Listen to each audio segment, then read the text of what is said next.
see anything ahead. We lose sight of the promise in front of us. We also lose sight of the people in front of us. We also lose sight of the people in front of us. This is why I say that as long as you're retrieving what you once had, it will keep you from receiving what God has for you now, is because we'll lose sight of the people that are still in our lives. The people that God has surrounded us with. We assume that what was will always be. We assume that what was will always be. And listen, why not? Especially in the case of Moses. Because that's actually what we see. In fact, you look at verse 7. Think about this. They had every reason to think that Moses, their time with Moses, was going to kind of go on forever. I mean, again, look at this. Verse 7. Look at what it says about Moses. Moses was 120 years old when he died, yet his eyes were not weak, nor his strength gone. Get that? Here's this guy, 120 years old. And yet he looks like he's like 20 years old. It's like Tom Brady before there was Tom Brady. He doesn't like Father Time does not catch up with this guy. There's no indication whatsoever that the time that they have with Moses is running out. And so Moses, he goes up this mountain, and of course, they sort of miss the opportunity. When you think about regret, some of the deepest regrets I think a lot of times people have in their lives is losing sight of what's around them. Losing sight of the season that they're in, losing sight of the people that are around them now. We get so caught up on what was that we lose sight of what is. We lose sight of the value of the people. We lose sight of the value of the opportunities around us. I was thinking about this actually this week when I don't know if you're on Facebook. They sometimes have these things called Facebook memories. And I'll kind of just give you this scroll of all these pictures of kind of days gone by, right? And I found myself as I'm looking at these pictures when Austin was just a little teeny little guy, and I found myself just kind of like longing for those days of what was, right? Amen. And then listen, there's nothing wrong with that, but where it can be something wrong with it is when you get so caught up on what was that again you can't appreciate and see what is. You can't appreciate and see the people who are in your life today, who are around your life today. The opportunities and the seasons you're in today. In fact, I've shared it before, but I think it's worth repeating, is that there's some blessings of God that can be only enjoyed in the season you're in right now. Some blessings of God that can only be enjoyed, only be received, only be appreciated in the season that you're in right now. So some of you single folk, oh man, just wish I was finally married, or maybe you look back at the time where, with I guess favor, just man, it'd be great to be back home, not have the responsibility of what I got going on in my life. But think about it, you're single right now. Like you can watch non-stop, like Tom Clancy, Netflix. You can go on a Netflix binge, whatever show you want to watch, and no one's gonna bug you about it, right? But on the flip side of that, I think of some of us who maybe have kids, right? And maybe you have teenagers, and of course, again, sometimes we get so caught up on what was. I miss when they were just a little guy. That you lose sight of the blessing of being teenagers. And then we've got others who are in that season where they've left the house and they long for the days when they were teenagers. See, so what I'm saying is you get so caught up on what was, you lose sight of what is, and you miss out on the blessings right in front of you. But maybe of all the kind of ways that re-grieving can keep us from receiving what God has for us now is not just that we lose sight of the people in front of us, or we kind of miss the value of what is around us. But this might be the most significant one for some of us here tonight, which is what we mistake the pause button for a stop button in life. When we mistake the pause button, when you lose someone or something that's close to you, you got to pause. You got to grieve. You can't short circuit that. That's a part of the process. But when we mistake the pause button for a stop button, but by waiting on things to come back that may very well never come back. In fact, this is what we see in the story. See, it gets interesting. Like we've got the benefit of we can read Deuteronomy 34, and we know that when Moses went up on the mountaintop, that he died. Not just did he die, but it's really interesting that God actually has a whole funeral service. God buries him. Has the hors d'oeuvres, has the funeral service, has the music, has the slideshow, does all of it right there. But it's interesting because he doesn't tell anybody about it. Right. So they're down, at the bottom of the mountain, just waiting. And of course, for them, it was, they're waiting for him to come back, just assuming he's going to come back. Because, to go up to the mountaintop, that wasn't anything new or unique for Moses. Moses did it all the time. That's probably part of the reason why it could be 120 years and look like he was 20. He's constantly going to these mountaintops to kind of spend time with God, right?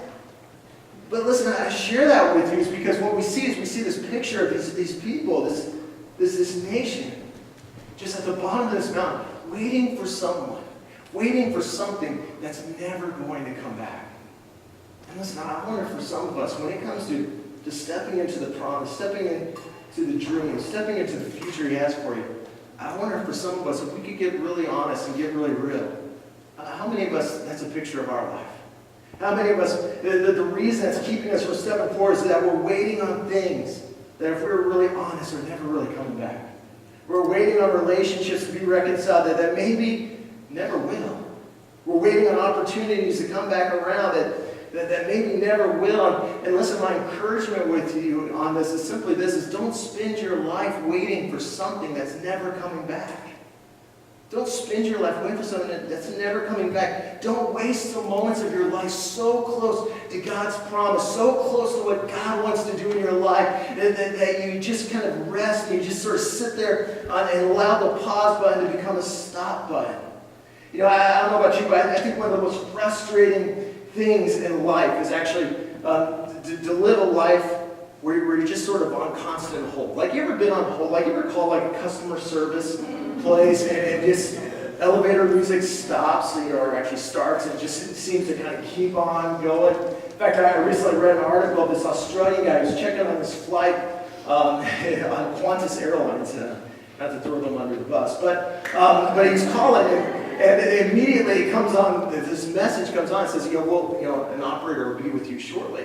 Well, apparently this guy had like all the time in the world to test this out, but he's like, I'm gonna actually see what they mean by that. Like, how long is we will be with you shortly? So he just lets it stay on hold.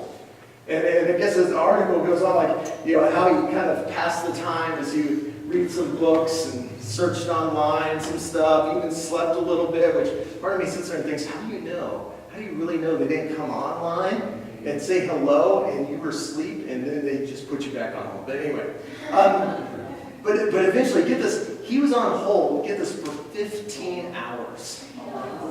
15 hours. And never once did anyone ever answer the phone.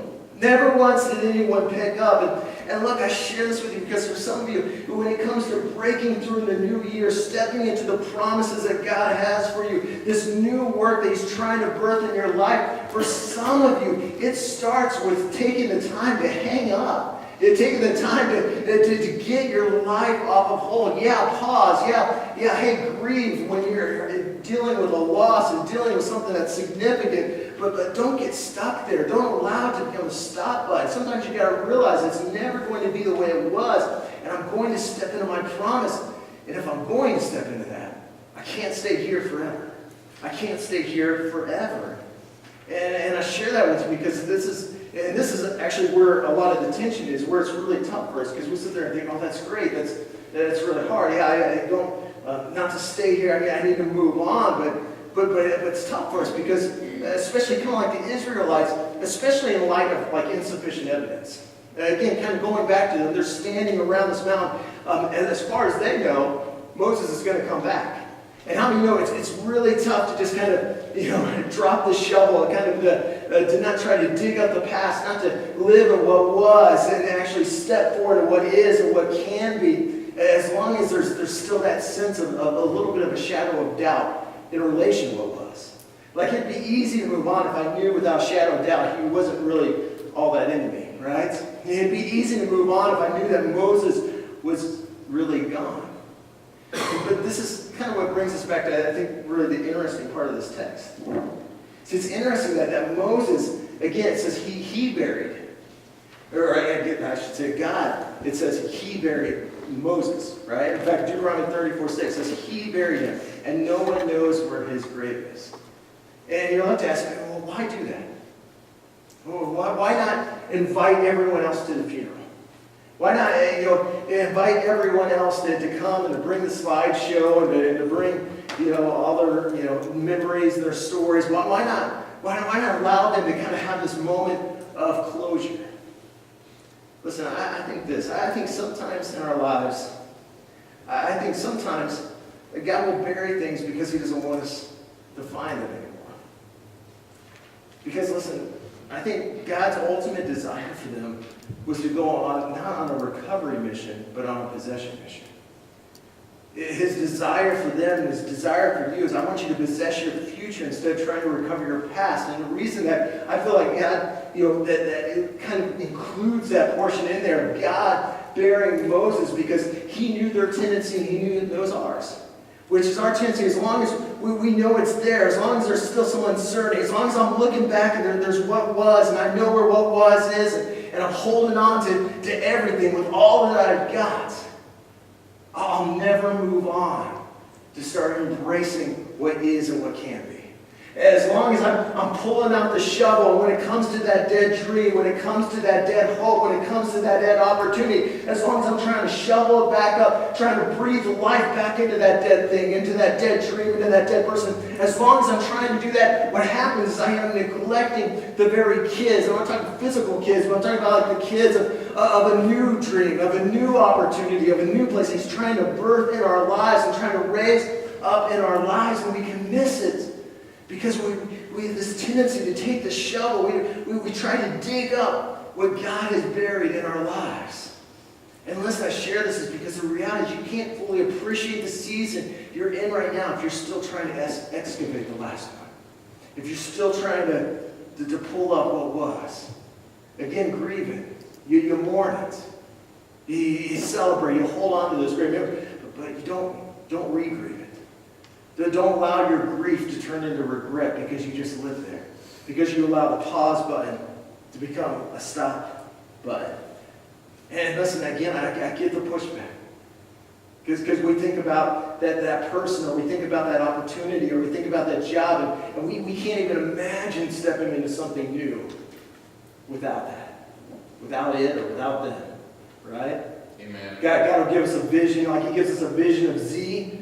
And oftentimes the problem for us is not the A to Z. It's the elemental P. We have a vision of how we think it's going to work out. All right, so God's given us this promise. He's told us where He's going to go, that I'm creating something new in your life. I'm trying to birth something new in your life. I'm trying to do something new in your life. And we get this promise, but what happens is the elemental P. It's everything between the A to Z, where our imaginations can have a tendency to try to fill in the gap. We try to develop it. Oh, this is how I think it's going to work. This is how I think it's going to go. This is who I think is going to lead me into this promised land, lead me into this place. And as a result, what happens is some of us we're willing to ultimately forfeit the promise because we lost the person, we lost the position, we lost the place, and we think that because it's not working out the way that we thought, the elemental P is not coming together like we imagined, that somehow that disqualifies us from the Z. That somehow the Z isn't going to happen because it's not working out the way I thought it was going to. But listen, I share all this with you to tell you this, is that, listen, God never uses what left to bless you. He uses what's left to bless you. God never uses what left to bless you. He uses what's left to bless you. And listen, this is not semantics here. There's a truth to this. God never uses who left you. He uses who's left with you. He doesn't use what is lost. He uses what is left. And I'm telling you, if you'll get this, this will change how so many of you see what is left in your life. Because some of you, let's be honest, you're dissatisfied with what's left. You've got a small world view when it comes to the things that are left in your life in light of what you've lost.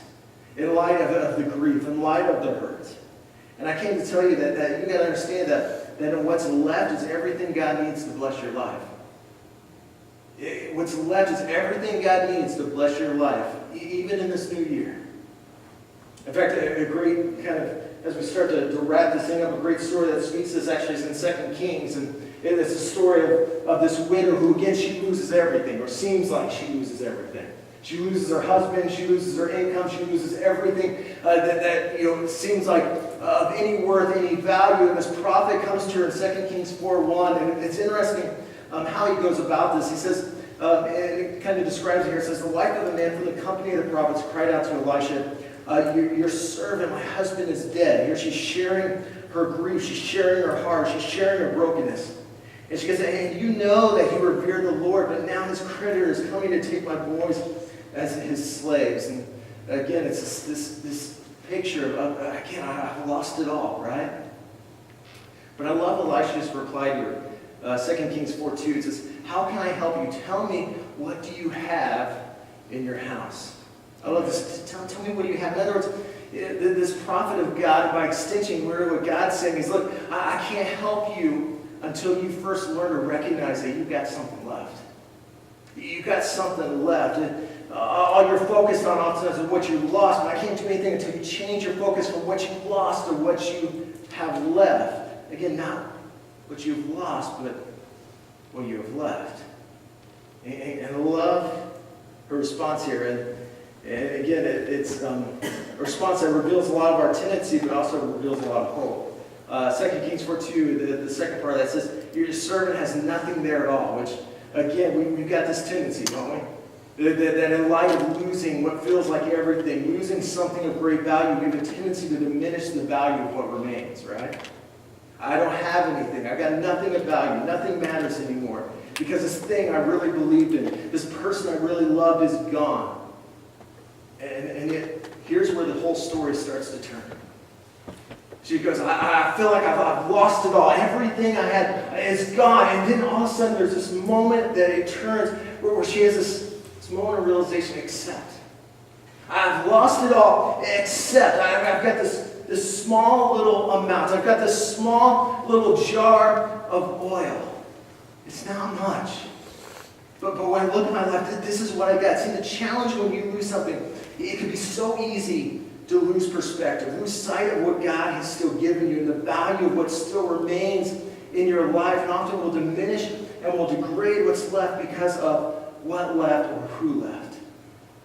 And yet I love when the Bible puts it and how this prophet kind of speaks to her, is that when God starts to do a work and God starts to do a miracle in this story, again, notice when he starts to pour out his blessings, she starts to find some breakthrough. It's not rooted in what left or who left, but what's left.